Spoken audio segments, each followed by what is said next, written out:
সারাদিনের খাটুনির শেষে একটু শান্তির আশ্রয় প্রয়োজন পড়ে।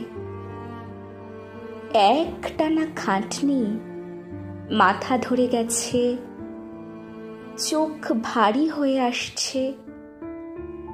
এদিকে কাল আবার আরো কাজের দিন, আরো বেশি চাপ।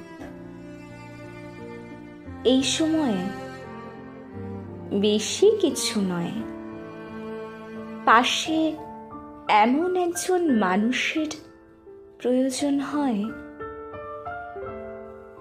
যে মনের কথাগুলো না বললেও পড়ে ফেলতে পারে। দরকার হয় একটু হাসি আর কথার যত্ন।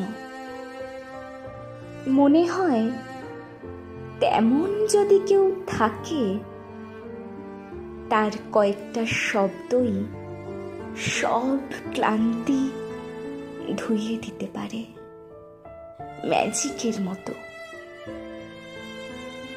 জীবনে থাকে তো অনেকেই, কিন্তু সবার জীবনে এমন একজন ম্যাজিশিয়ান থাকে না।